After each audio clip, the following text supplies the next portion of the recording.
Hello everyone, welcome to Tara IAS. This video would be the key to worksheet 1 that we gave out on 2nd January. Right? This is the worksheet. As you can see, it was posted on our Telegram channel. It was also posted on our YouTube community.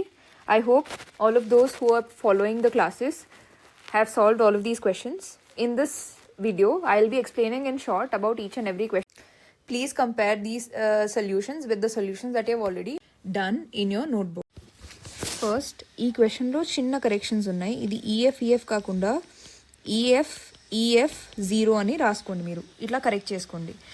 ఎప్పుడైతే క్వశ్చన్లో ఏమంటున్నారు, A B C D అనే నెంబర్ని నేను EF అనే నెంబర్తో multiply చేస్తే ఇది తీసుకోండి. ఇప్పుడు రిజల్ట్ ఏమని రావాలంటున్నాడు, ఈఎఫ్ 0 ఈ రిజల్ట్ రావాలని చెప్తున్నారు. మనం క్లాస్లో డిస్కస్ చేసిన ప్యాటర్న్ ఏంటి? మనం క్లాస్లో డిస్కస్ చేసిన ప్యాటర్న్ 1001 ఇంటూ ఈఎఫ్. అప్పుడు మనకి ఏమొచ్చింది ఆన్సర్, ఈఎఫ్ 0 అనే ఆన్సర్ వచ్చింది. అవునా? సో ఇప్పుడు దీన్ని కొద్దిగా అటు ఇటుగా మారిస్తేనే ఈఎఫ్ 0 కనపడుతుంది కదా, కాకపోతే 0 అనేది ఇక్కడికి రావాలి. దీని నుండి మనకి ఏమర్థమవుతుంది, సో 1001ని ఏదో కొద్దిగా నంబర్స్ని అటు ఇటు మారిస్తే కనుక 1001లోవి మనకి ఈ ప్యాటర్న్ వచ్చే ఛాన్స్ ఎక్కువగా ఉంది. సో 1001ని నేను ఇంకో ఏ నెంబర్లో రాయగలను అయితే 1100 రాయగలను, లేదా 1010 రాయగలను. ఇప్పుడు 1100 ఇంటూ ఈఎఫ్ చేసామనుకోండి, ఇక్కడ ఎండింగ్లో 2 zeros ఉన్నాయి కాబట్టి ఫైనల్ ఆన్సర్లో కూడా ఎండింగ్లో 2 zeros వస్తాయి. కాకపోతే మనకి ఎండింగ్లో కావాల్సింది ఎన్ని జీరోస్, ఓన్లీ 1 0 కదా. కాబట్టి ఈ కేస్ తీసుకొని ట్రై చేద్దాం. ఇది ఎందుకు పాసిబుల్ అవ్వదు, ఎందుకంటే 2 zeros ఉన్నాయి కదా, ఇక్కడ 2 zeros ఉన్నాయి కాబట్టి ఈ ఫైనల్ అవుట్పుట్లో మనకి 2 zeros వస్తాయి ఎండింగ్లో. కానీ క్వశ్చన్లో ఇచ్చిన దాని ప్రకారం మనకి ఎండింగ్లో ఎన్ని జీరోస్ రావాలి, ఓన్లీ 1 0 రావాలి. కాబట్టి 1100 అనేది పాసిబుల్ అవ్వదు. అందుకనే మనం 1010తో ట్రై చేస్తాం. ఒకవేళ 1010 ఇంటూ ఈఎఫ్ చేసామనుకోండి, అప్పుడు మనకు ఆన్సర్ ఏమొస్తుంది, 0f ఇంటూ 0e. అప్పుడు టోటల్ ఏమవుతుంది, 0fe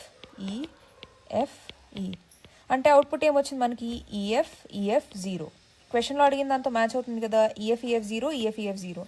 సో ఇలాంటి కేసెస్ ఏవైతే ఇలా ఈఎఫ్ 0 లేదా ఈఎఫ్ 0 అని ఇచ్చినప్పుడు జనరల్గా మనకి ఏదైతే పైన ఏబిసిడి నెంబర్ ఉంటుందో that's a combination of ones and zeros కాంబినేషన్స్తోని ఇలాంటి ప్యాటర్న్స్ అనేది పాసిబుల్ అవుతాయి. సో ఈ డైరెక్షన్ లైన్స్లోనే మనం ఆలోచిస్తే కనుక మనం ఆన్సర్కి అరైవ్ అవ్వగలుగుతాం. ఇప్పుడు ఇంకొక కేసు ఏంటంటే, ఇప్పుడు లేదు మ్యామ్, నాకు మీరు అవుట్పుట్ని ఇట్లా మార్చారు కదా, అంటే రిజల్ట్ నాకు క్వశ్చన్ని మార్చి మీరు ఏమన్నారు, అవుట్పుట్ ఈఎఫ్ 0 వచ్చేలాగా మీరు ఆన్సర్ని చెప్పారు. ఓకే, బాగానే ఉంది. అప్పుడు మనకి ఏబిసిడి ఆన్సర్ ఎంత వచ్చింది మ్యామ్ అంటే 1010 వచ్చింది. కాకపోతే ఒకవేళ నా అవుట్పుటే ఈఎఫ్ రావాలి అన్నప్పుడు నేను ఏ రెండు నంబర్స్ని మల్టిప్లై చేస్తే నాకు ఈ అవుట్పుట్ వస్తుందని మీరు అడగచ్చు. దాని ఆన్సర్ కూడా మనకి ఇక్కడే ఉంది. ఇప్పుడు ఏదైనా ఫర్ ఎగ్జాంపుల్ నేను 20 ఇంటూ 3 చేశాను అనుకోండి, ఆన్సర్ ఏమొస్తుంది, 60. అవునా? ఒకవేళ నాకు ఆన్సర్ 6 రావాలంటే నేను ఏం చేయాలి, 2 ఇంటూ 3 మల్టిప్లై చేయాలి. ఈ 0 ఏదైతే ఉందో ఈ 0 అనేది ఎక్స్ట్రాగా వెళ్ళి యాడ్ అవుతుంది కదా, 2 ఇంటూ 3 6. ఇక్కడ కూడా 2 ఇంటూ 3 6 అనే అవుతుంది. కాకపోతే ఇక్కడ ఒక 0 ఎక్స్ట్రా ఉండడం వల్ల ఇక్కడ అవుట్పుట్లో యాడ్ అవుతుంది. అవునా? ఇప్పుడు నేను 1010 ఇంటూ ఈఎఫ్ చేసినప్పుడు అవుట్పుట్ ఏమొస్తుంది, ఈఎఫ్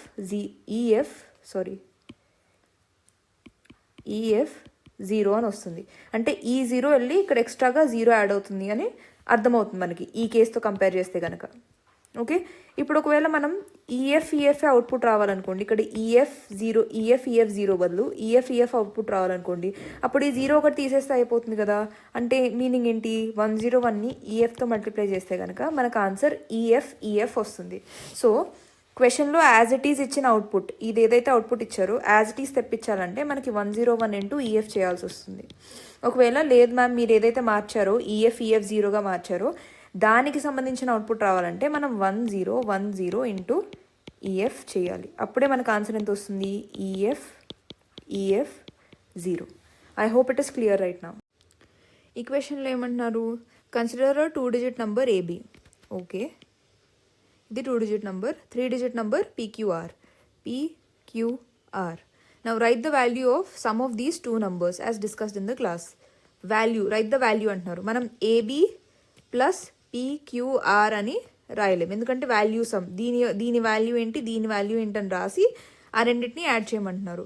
ఇప్పుడు క్లాస్లో మనం ఏం చూసాము, వాల్యూ ఆఫ్ ఎక్స్ వై అంటే ఎలా రాయొచ్చు, ఇది 1's ప్లేస్ ఇది 10's ప్లేస్ కాబట్టి 10 × x + 1 × y అంటే 10x + y అని రాయొచ్చు కదా. ఇప్పుడు వాల్యూ ఆఫ్ ఏబి ఏమవుతుంది అప్పుడు 10a + b.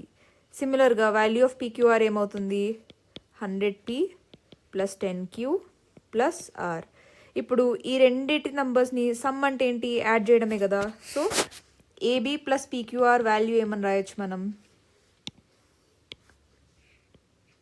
100p + 10a + 10q + b + r. ఇది అవుతుంది మనకు answer. Okay, I hope it is clear. ఈ క్వశ్చన్లో ఏమంటున్నాడు, a number is multiplied by it self. ఒక నంబర్ తీసుకున్నారంట ఎక్స్, దాన్ని అదే నెంబర్తో మల్టిప్లై చేస్తే రిజల్ట్ ఏమొస్తుందంట 1 2 3 4 5 6 7 మళ్ళీ 6 5 4 3 2 1. ఇప్పుడు క్వశ్చన్ ఏంటి, ఫైండ్ ఈ నెంబర్ని ఫైండ్ చేయమని అడగట్లేదు, find the sum of the digits in this number. X అనే నెంబర్లో ఎన్ని డిజిట్స్ అయితే ఉంటాయో ఆ డిజిట్స్ అన్నిటినీ యాడ్ చేస్తే కనుక ఆన్సర్ ఎంత వస్తుందో అదేంటో ఫైండ్ అవుట్ చేయమని చెప్తున్నారు. ఓకే, ఇప్పుడు మనం క్లాస్లో ఏం ప్యాటర్న్ చూసాము, ఫర్ ఎగ్జాంపుల్ 4 1స్ని 4 1స్తో మల్టిప్లై చేస్తే కనుక మనకు ఆన్సర్ ఏమొచ్చింది 1 2 3 4. 4 1s ఉన్నాయి కాబట్టి సెంటర్లో 4 అనే నెంబర్ వస్తుంది. తర్వాత 1 to 4 వెళ్ళాము, మళ్ళీ 4 to 1 వాపస్ వచ్చాము. సో 1 2 3 4 3 2 1 అవునా. ఇప్పుడు మనకు ఒకవేళ ఆన్సర్ 1 2 3 4 5 4 3 2 1 సపోజ్ మనకి ఇలా ఆన్సర్ రావాలనుకోండి, సెంటర్లో ఏదైతే నెంబర్ ఉంటుందో అన్ని 1s రావాలి కదా. ఎందుకంటే ఇక్కడ సెంటర్లో ఏ నెంబర్ ఉందో చూడండి 4. అప్పుడు ఏ నెంబర్ మల్టిప్లై చేస్తే సెంటర్లో 4 వచ్చింది, 4 1స్ని 4 1స్తో మల్టిప్లై చేస్తే సెంటర్లో 4 వచ్చింది. ఇప్పుడు ఆన్సర్ మనకి ఇది రావాలంటే సెంటర్లో ఏ నెంబర్ ఉంది 5, సెంటర్లో 5 ఉంది కాబట్టి 5 1స్ని 5 1స్తో మల్టిప్లై చేస్తే కనుక మనకి ఈ ఆన్సర్ వస్తుంది. అర్థమైందని అనుకుంటున్నాను. సో సిమిలర్ లాజిక్ ఇక్కడ అప్లై చేస్తే కనుక సెంటర్లో ఏ నెంబర్ ఉంది మనకి 7, అంటే ఏం చేయాలి 7 1s 1 2 3 4 5 6 7 7 1స్ని 7 1స్తో మల్టిప్లై చేస్తే అప్పుడు మనకు వచ్చే ఆన్సర్ ఏంటంటే ఇది అవుతుంది. అవునా, క్లాస్లో ఈ ప్యాటర్న్ డిస్కస్ చేసాము. ఇప్పుడు ఈ రివర్స్ ప్యాటర్న్, ఈ ప్యాటర్న్ నుండి ఈ రివర్స్ క్వశ్చన్కి ఎలా రావాలో నేను మీకు ఒక ఐడియా ఇచ్చాను. సో దీని నుండి మనం ఏమని కంక్లూడ్ చేసాము, 7 1స్ని 7 1స్తో మల్టిప్లై చేస్తే ఇలా మనకి ఈ ఆన్సర్ అనేది వస్తుంది. ఇప్పుడు క్వశ్చన్ ఏంటి, ఇందులో డిజిట్స్ ఇన్ ద నంబర్ ఏంటి 1 2 3 4 5 6 7. ఇది మన నంబర్ 1 2 3 4 5 6 7 7 1s ఉన్నాయి నెంబర్లో. ఈ అన్ని డిజిట్స్ని యాడ్ చేస్తే ఏమొస్తుంది 1 + 1 + 1 + అండ్ సో ఆన్ 7 1s ఉన్నాయి కదా. So 7 times. ఇప్పుడు ఆన్సర్ ఎంత వస్తుంది 7. So the sum of the digits is 7. ఇది ఆన్సర్. ఓకే, ఇప్పుడు క్వశ్చన్ 4 and 5ని కలిపి సాల్వ్ చేద్దాం. మనం క్లాస్లో ఒక టేబుల్ వేసుకున్నాము. A positive number into a positive number will give us a positive number. Negative number into a negative number will also give us a positive number. తర్వాత positive number into a negative number will give us a negative number. Negative number into positive number will give us a negative number. ఈ table మొత్తాన్ని మనం క్లాస్లో already ఒక summary sheet లాగా రాసుకున్నాము. దీని application question number 4 and question number 5. Okay, ఇప్పుడు దాన్ని ఎలా సాల్వ్ చేయాలో ఇప్పుడు చూద్దాం. క్వశ్చన్ చూడండి, -3 ఇంటూ -6 ఇంటూ ప్లస్ ఏ సైన్ లేదంటే మనం గుర్తుపెట్టుకోవాల్సింది ఏంటంటే ప్లస్. ఒకవేళ మైనస్ ఇవ్వాలి అంటే వాళ్ళు ఖచ్చితంగా ఇస్తారు. ఇప్పుడు ఇక్కడ 3 ముందు ఏం లేదు కాబట్టి దాని మీనింగ్ +3, 9 ముందు ఏం లేదు కాబట్టి దాని మీనింగ్ +9. ఓకే, ఫోర్త్ క్వశ్చన్ ఏమంటున్నారు, -3 ఇంటూ -6 ఇంటూ +4. 4 ముందు ఏమి ఇవ్వలేదు కాబట్టి దాన్ని మనం +4 అనే అనుకోవాలి. ఓకే, +4 అని రాసినా ఉత్త 4 అని రాసినా రెండింటి మీనింగ్ సేమ్, అందుకని +4 అని స్పెసిఫిక్గా మెన్షన్ చేయాల్సిన అవసరం లేదు. ఓకే, ఇప్పుడు -3 మైనస్ ఇంటూ ఇక్కడ మైనస్ ఉంది, మైనస్ ఇంటూ మైనస్ ఎంత, ఇక్కడ మనకి ప్లస్ అవుతుంది. తర్వాత ప్లస్ ఇంటూ ప్లస్, ఇక్కడ ప్లస్ వచ్చేసింది కదా, ప్లస్ ఇంటూ ప్లస్ ఏమవుతుంది ప్లస్. సో ఫైనల్గా ఇక్కడ సైన్ ఎంత వస్తుంది మనకి పాజిటివ్. 3 × 6 ఎంత 18, 18 × 4 ఎంత 72. సో ఇక్కడ ఆన్సర్ ఏమవుతుంది +72. Minus into minus plus, plus into మళ్ళీ ఈ ప్లస్ చేస్తే ఏమొస్తుంది మనకి ఫైనల్గా net answer positive. First sign multiply చేసుకున్న తర్వాత నంబర్స్ మల్టిప్లికేషన్ మామూలుగా చేసుకోవడమే. ఓకే, కింద దాంట్లో చూద్దాం. For example -2 into 9 into 3 into -5. ఇప్పుడు ఇలా ఇచ్చినప్పుడు ఇక్కడ మైనస్ ఉంది, ఇక్కడ ప్లస్, ఇది ప్లస్ ఇది మైనస్. ఇప్పుడు ప్లస్ ఇంటూ ప్లస్ ఎంత, పాజిటివ్. ఓకే, నెక్స్ట్ మైనస్ ఉంది, మైనస్ ఇంటూ మైనస్ ఎంత, పాజిటివ్. ఇప్పుడు ఇవన్నీ మల్టిప్లై అవుతున్నాయి కదా, సో పాజిటివ్ ఇంటూ పాజిటివ్ ఏమవుతుంది, పాజిటివ్. సో ఇవన్నిటిని మల్టిప్లై చేస్తే మనకి నెట్ వాల్యూ ఎంత రావాలి, ఆన్సర్ పాజిటివ్. వీటన్నిటిని మల్టిప్లై చేస్తే మనకు ఆన్సర్ ఎంత వస్తుంది, 5 3s 15, 15 into 2 30, 30 into 9 270. So answer ఏమవుతుంది, ప్లస్ 270. ఇలా ఎప్పుడైతే 3-4 నంబర్స్ సిరీస్లో మల్టిప్లై అవుతాయో వాటికి ప్లస్ మైనస్ సైన్ డిఫరెంట్గా ఉన్నప్పుడు అప్పుడు మనం మైనస్ ఇంటూ ప్లస్ ఇంటూ అదే సీక్వెన్స్లో వెళ్ళాల్సిన అవసరం లేదు. ఇక్కడ 2 మైనస్లు ఉన్నాయి కదా, మైనస్ ఇంటూ మైనస్ పాజిటివ్ అవుతుంది, పాజిటివ్ ఇంటూ ఈ 2 నంబర్స్కి కూడా పాజిటివ్ సైన్ ఉంది కదా, సో పాజిటివ్ ఇంటూ పాజిటివ్ అంటే ఖచ్చితంగా పాజిటివ్ రావాలి. అలా మనం చూసుకున్నా కానీ సరిపోతుంది. ఓకే, ఇప్పుడు ఇక్కడ మనకి ascending order and descending order గురించి ఒక ఐడియా ఉండాలి. అసెండింగ్ ఆర్డర్ ఏంటంటే, అసెండింగ్ ఆర్డర్ అంటే స్మాల్ నంబర్ నుండి స్మాల్ టు బిగ్ అరేంజ్ చేయడం. ఇప్పుడు 1 2 3 4 5 ఉన్నాయనుకోండి, అసెండింగ్ ఆర్డర్లో అరేంజ్ చేయాలంటే 1 తర్వాత 2 తర్వాత 3 తర్వాత 4 తర్వాత 5. అదే మనం సేమ్ నంబర్స్ని డిసెండింగ్ ఆర్డర్లో అరేంజ్ చేయాలనుకోండి, అప్పుడు అది ఏమవుతుంది, biggest number to smallest number, highest number to lowest number. అంటే ఏంటి, 5 4 3 2 1. ఈ అసెండింగ్ అండ్ డిసెండింగ్ ఆర్డర్ అనేది ఇచ్చిన సెట్ ఆఫ్ నంబర్స్ని హై టు లో కానీ లో టు హై కానీ అరేంజ్ చేసే ఒక మెథడ్ అంతే. దాన్ని హై టు లో అరేంజ్ చేస్తున్నామా, లో టు హై అరేంజ్ చేస్తున్నామా అనేది చూసుకోవాలి. ఇక్కడ నేమ్స్లో మెయిన్ కన్ఫ్యూజన్ అవుతుంది. అసెండింగ్ అంటే స్మాల్ టు బిగ్, డిసెండింగ్ అంటే బిగ్ నెంబర్ నుండి స్మాల్ నెంబర్ వరకు అరేంజ్ చేయడం. అదొకటి కొద్దిగా తెలిస్తే మనం ఈ క్వశ్చన్ని సాల్వ్ చేసేయచ్చు. ఓకే, ఇప్పుడు 6th క్వశ్చన్లో ఏమంటున్నారు, అసెండింగ్ ఆర్డర్. ఇచ్చిన నంబర్స్ ఏంటి, -3 -9 -0.1 -0.5 -1 0 4 2. ఓకే, ఇప్పుడు అన్నిటికన్నా స్మాలెస్ట్ నెంబర్ ఏమవుతుంది, -9. సో -9 ఫస్ట్ వస్తుంది. తర్వాత ఏం నెంబర్ ఉంది స్మాలెస్ట్, -3. సో -3, దెన్ -1, దెన్ -0.5, తర్వాత -0.1, తర్వాత 0, తర్వాత 2, తర్వాత 4. అంటే small to big number arrange చేస్తున్నాం. ఓకే, తర్వాత నెక్స్ట్ సెవెంత్ క్వశ్చన్లో ఏమన్నారు, డిసెండింగ్ ఆర్డర్. ఇచ్చిన నంబర్స్ ఏంటి, 8 0 6 2 -0.22 -0.43 -0.1 -1 -7. బిగ్గెస్ట్ నెంబర్ ఏంటి అన్నిటికన్నా, 8. తర్వాత 6, తర్వాత బిగ్గెస్ట్ నెంబర్ ఏంటి, 2, తర్వాత 0, తర్వాత ఏమొస్తుంది మనకి, తర్వాత బిగ్గెస్ట్ నెంబర్ ఏమొస్తుంది, -0.1, తర్వాత -0.22, తర్వాత -0.43, తర్వాత -1, తర్వాత -7. ఇది మనకు ఆన్సర్ అవుతుంది ఫైనల్గా. ఏ క్వశ్చన్కి ఇది, 7th క్వశ్చన్కి. ఇది 6th క్వశ్చన్కి. ఒకసారి మీరు ఇది మీ నోట్స్లో కరెక్ట్గానే సీక్వెన్స్ రాసారో లేదో చెక్ చేసుకోండి. ఇప్పుడు ఈ క్వశ్చన్ చూడండి. ఈ క్వశ్చన్లో ఏమంటున్నారు, there are 2 numbers P and Q such that P into Q is greater than 0. 2 నంబర్స్ని మల్టిప్లై చేస్తే ఆ రిజల్ట్ అనేది గ్రేటర్ దెన్ 0 వస్తుంది. ఇది ఇక్కడ ఇలాంటి కేసెస్ ఇచ్చినప్పుడు మనకు వెంటనే ఒక టేబుల్ రికలెక్ట్ అవ్వాలి. అంటే పాజిటివ్ ఇంటూ పాజిటివ్ అంటే మనకి రిజల్ట్ పాజిటివ్ రావాలి, పాజిటివ్ ఇంటూ నెగిటివ్ అంటే రిజల్ట్ ఏం రావాలి, నెగిటివ్, నెగిటివ్ ఇంటూ పాజిటివ్ అంటే నెగిటివ్ రావాలి, నెగిటివ్ ఇంటూ నెగిటివ్ అంటే రిజల్ట్ పాజిటివ్ రావాలి. ఇప్పుడు క్వశ్చన్లో ఏమంటున్నారు, P and Q అనే 2 నంబర్స్ని మల్టిప్లై చేస్తే రిజల్ట్ అనేది గ్రేటర్ దెన్ 0 అంటున్నారు. ఇట్ ఈస్ గ్రేటర్ దాన్ 0 అంటే ఏంటి, పాజిటివ్ వాల్యూ వస్తుందంట. ఎందుకంటే నెగిటివ్ నెంబర్స్ 0 కన్నా చిన్నగా ఉంటాయి. మనం ఆ క్లాస్లో నెంబర్ లైన్ మెథడ్లో కూడా చూసాము, నెగిటివ్ నెంబర్స్ అన్ని 0 కన్నా చిన్నగా ఉంటాయని. సో రెండు నంబర్స్ని మల్టిప్లై చేసినప్పుడు ప్రొడక్ట్ అనేది గ్రేటర్ దెన్ 0 వచ్చిందంటే అయితే ఈ కేసు అన్నా అవ్వాలి. ఏంటి, P and Q అనేవి 2 పాజిటివ్ నెంబర్స్ అన్నా అయి ఉండాలి, లేదా P and Q అనేవి 2 నెగిటివ్ నెంబర్స్ అన్నా అయి ఉండాలి. అప్పుడే ఆ రెండింటిని మల్టిప్లై చేస్తే మనకి ఫైనల్గా పాజిటివ్ నెంబర్ అనేది అవుట్పుట్ కింద వస్తుంది. సో మనం క్లాస్లో ఆ రోజు ఏదైతే డిస్కస్ చేసామో దాన్నే స్టేట్మెంట్స్ ఫామ్లో నేను ఇచ్చాను. ఇక్కడ కన్ఫ్యూజ్ అవ్వాల్సిన పని ఏం లేదు. ఇప్పుడు చూడండి, ఇక్కడ మనం ఐడెంటిఫై చేసాం కదా, P and Q అనేవి 2 పాజిటివ్ నెంబర్స్ అన్నా అయి ఉండాలి, లేదా P and Q అనేవి 2 నెగిటివ్ నెంబర్స్ అన్నా అయి ఉండాలి. ఇప్పుడు చూడండి స్టేట్మెంట్స్ ఏమన్నాడు, consider the following statements. Both P and Q can be negative, both P and Q should be negative. ఒకటి పాజిటివ్ ఒకటి నెగిటివ్ అయితే మనకు ప్రాబ్లం ఏమవుతుంది, నెగిటివ్ నెంబర్స్ వస్తాయి.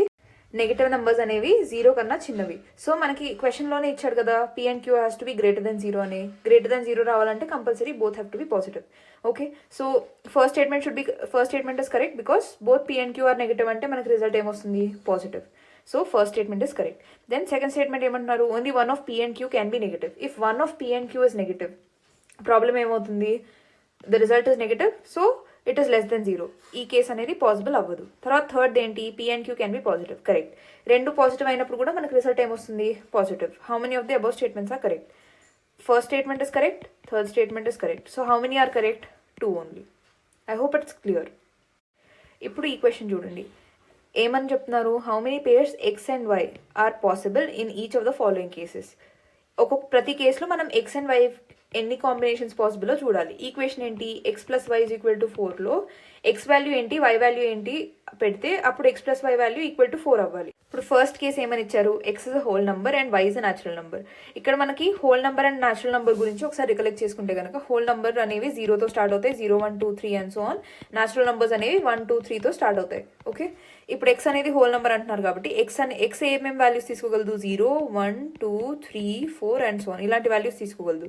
వై ఎలాంటి వాల్యూస్ తీసుకోగలదు, y is a natural number కాబట్టి 1, 2, 3, 4 అండ్ సో ఆన్ ఇలాంటి వాల్యూస్ వై తీసుకోగలదు. Okay, as an input. ఇప్పుడు x plus why is equal to 4. For example X 0 అయింది అనుకోండి, ఎక్స్ హోల్ నెంబర్ కదా, ఎక్స్ 0 అవ్వగలదు. ఎక్స్ 0 అయినప్పుడు వై ఏమవుతుంది, ఆన్సర్ 4. ఒకవేళ ఎక్స్ 1 అయింది అనుకోండి, అప్పుడు వై వాల్యూ ఏమవ్వచ్చు, 3. ఎక్స్ 2 అయింది అనుకోండి, అప్పుడు వై వాల్యూ ఏమవుతుంది, 2, ఎందుకంటే ఎక్స్ ప్లస్ వై 4 అవ్వాలి కాబట్టి. ఎక్స్ 3 అయినప్పుడు వై వాల్యూ ఏమవుతుంది, 1. ఎక్స్ 4 అయినప్పుడు వై వాల్యూ ఏమవుతుంది, 0. కానీ ఈ కేసు మనకు పాసిబుల్ అవుతుందా, అవ్వదు. ఎందుకంటే y is a natural number. So y natural number, y natural నంబర్స్లో 0 అనేది ఉండదు కాబట్టి ఈ కేసు అనేది పాసిబుల్ అవ్వదు. సో ఎన్ని కేసెస్ పాసిబుల్ అవుతాయి, 1, 2, 3, 4 అంటే 4 పేర్స్ ఇక్కడ 4 set of x and y possible అవుతాయి. అవేంటి మనకి, ఇక్కడ 4 అనేది ఆన్సర్ అవుతుంది. అవేంటి మనకి, x0, y4 లేదా x1, y3 లేదా x2, y2 లేదా x3, y1. ఈ 4 కేసెసే మనకు పాసిబుల్ అవుతాయి. మనకు పాసిబుల్ కాని కేసు ఏంటి, when x is 4, y is 0. ఇది కూడా ఈ ఈక్వేషన్ని సాటిస్ఫై చేస్తుంది. కానీ ప్రాబ్లం ఏంటంటే y అనేది 0 అనే వాల్యూ తీసుకోలేదు, ఎందుకంటే y is a natural number కాబట్టి. ఓకేనా, ఇప్పుడు నెక్స్ట్ కేసుకి వెళ్దాం. ఇప్పుడు సెకండ్ కేసు చూడండి, will the answer remain the same. ఇక్కడ 4 కేసెస్ పాసిబుల్ అని ఫస్ట్ దాంట్లో చూసాం. ఓకే, విల్ ది ఆన్సర్ అంటే ఇది, will the answer remain the same if both x and y are natural numbers. ఇందాకేంటి, ఫస్ట్ కేసులో ఎక్స్ అనేది హోల్ నంబర్, వై అనేది న్యాచురల్ నంబర్. సెకండ్ కేసులో ఏమంటున్నారు, ఎక్స్ అనేది న్యాచురల్ నంబర్, వై అనేది కూడా న్యాచురల్ నంబర్ అంటున్నారు. ఫస్ట్ కేసులో మనకు వచ్చిన పాసిబుల్ కేసెస్ ఏంటి, 0, 4, 1, 3, 2, 2, 3, 1. ఇప్పుడు సెకండ్ కేసులో ఎక్స్ న్యాచురల్ నెంబర్ అయింది అనుకోండి, అప్పుడు ఈ కేసు కూడా పాసిబుల్ అవ్వదు కదా, ఎందుకంటే ఇక్కడ ఎక్స్ వాల్యూ 0. కాకపోతే ఎక్స్ న్యాచురల్ నెంబర్ అయింది కాబట్టి ఇక్కడ ఈ కేసు పాసిబుల్ అవ్వదు. ఇది పాసిబుల్ అవుతుంది, ఇది పాసిబుల్ అవుతుంది, ఇది పాసిబుల్ అవుతుంది. సో సెకండ్ దాని ఆన్సర్ ఏమవుతుంది, 3. ఓకే, సెకండ్ దాన్ని థర్డ్ దాని ఆన్సర్ 3 అవుతుంది. Because when x and y are natural numbers, ఇక్కడ నెంబర్ ఆఫ్ కేసెస్ అడుగుతున్నారు. సెకండ్ క్వశ్చన్ ఏంటి, will the answer remain the same if both x and y are natural numbers. No, answer will not remain the same. ఎందుకంటే మనం ఇక్కడ already discuss చేస్తాం, first case possible అవ్వదు కాబట్టి number of cases ఇక్కడ అడుగుతున్నాడు, ఇక్కడ మారుతుందో లేదో అని అడుగుతున్నాడు కాబట్టి ఈ ఆన్సర్ నో అవుతుంది, ఈ ఆన్సర్ 3 అవుతుంది. ఓకే, ఫోర్త్ కేసులో ఏమని అడుగుతున్నారు, when both x and y are whole numbers. Fourth case ఏమంటున్నారు, when x is a whole number, y is a whole number. ఇప్పుడు ఏమవుతుంది, ఎక్స్ అనేది 0 నుండి తీసుకోగలదు values 3, 4 and so on. Y అనేది కూడా 0 నుండి తీసుకోగలదు 0, 1, 2, 3, 4 అండ్ సో ఆన్. ఇక్కడ ఏమేమి కేసెస్ వస్తాయో చూద్దాం. ఇక్కడ ఏమేమి కేసెస్ వస్తాయి, ఎక్స్ 0 అయినప్పుడు వై వాల్యూ ఏమవుతుంది, 4. ఎక్స్ 1 అయినప్పుడు వై వాల్యూ ఏమవుతుంది, 3. ఎక్స్ 2 అయినప్పుడు వై వాల్యూ ఏమవుతుంది, 2. ఎక్స్ 3 అయినప్పుడు y is equal to 1. When x is equal to 4, y is equal to 0. Here, in this case, this will be possible because y is a whole number. Okay, I hope it is clear. తర్వాత x అనేది 5 అవ్వలేదు, ఎందుకంటే అప్పుడు y value negative అవ్వాలి, y value అప్పుడు -1 అవ్వాలి. కాకపోతే negative numbers అనేవి హోల్ నెంబర్స్లో ఉండవు, ఓన్లీ ఇంటీజర్స్లో ఉంటాయి కాబట్టి అది ఇక్కడ రాదు, ఆ కేసు ఇక్కడ రాదు. కాబట్టి మనకి ఎన్ని నెంబర్ ఆఫ్ పేర్స్ పాసిబుల్ అవుతున్నాయి, 1, 2, 3, 4, 5. So, when both x and y are whole numbers, 5 such pairs are possible. So, first dani answer 4, second dani answer no, third answer 3, fourth answer is 5. Okay.